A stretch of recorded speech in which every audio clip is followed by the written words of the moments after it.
What's up, guys? I'm working on this Volkswagen Buggy today, and I've patched up some of the wires. I put a lead on here, an old used lead on there, or connector, and I put this positive lead from the generator. I put it to the positive lead on the starter. And the smaller one puts power to the coil and distributor, and I just wrapped it around there for now so I can get power to the distributor. But I've got the positive lead disconnected for now. I just put a little bit of old fuel in the gas tank, and actually this is fuel from one of my other projects, from my Red Firebird project. And this is old, really old, stinky stuff, but these carbureted motors don't seem to mind too much. So what I'm gonna do, I got the engine in neutral, and as you can see, it's not seized. And I got the battery in there, the wires connected. So I'm gonna prime the I'm just gonna put a little bit in the carburetor. See if I can do this with one hand while I hold the camera.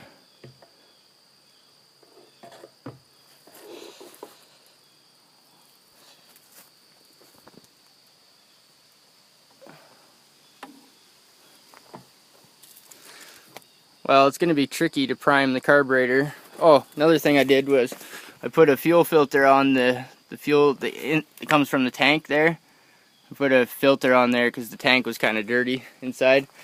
And it's going to take a minute to get the fuel coming through the line because the fuel tank was completely empty.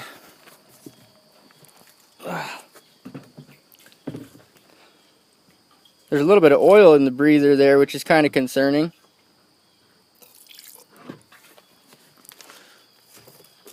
But I checked the oil and it's got a little bit of oil in it, or it's got a lot of oil in it, so it should be fine.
Man, that poor screwdriver.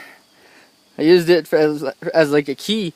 I used it to hotwire the starter, and I think I just melted the corner right off the screwdriver. Wow.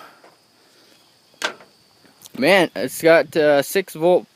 I think it's a 6 volt starter. I think that's a 6 volt generator.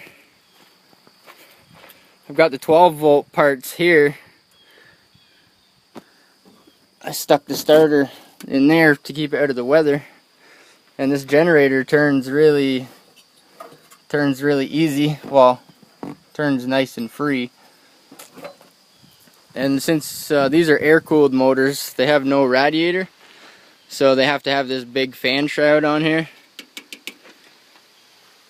Anyway, the thing runs. So maybe if I put an ignition switch on it and maybe some fresh oil, might be able to take this thing for a rip. Take her for a rip, boys. Well, another thing I noticed was the throttle. See me pulling on this wire here? That's the throttle for the carburetor.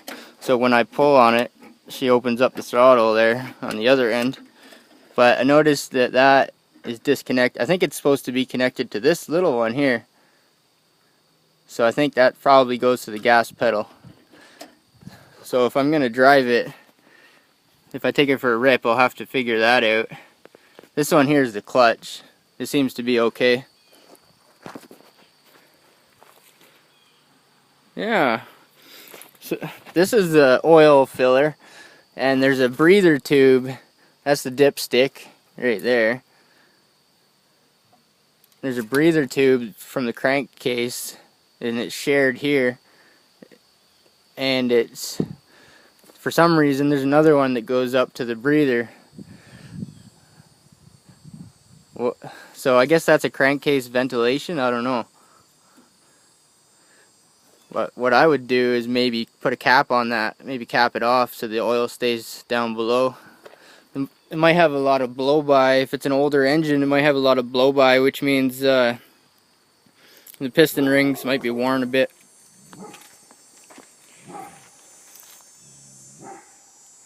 Anyway, that's it for this update.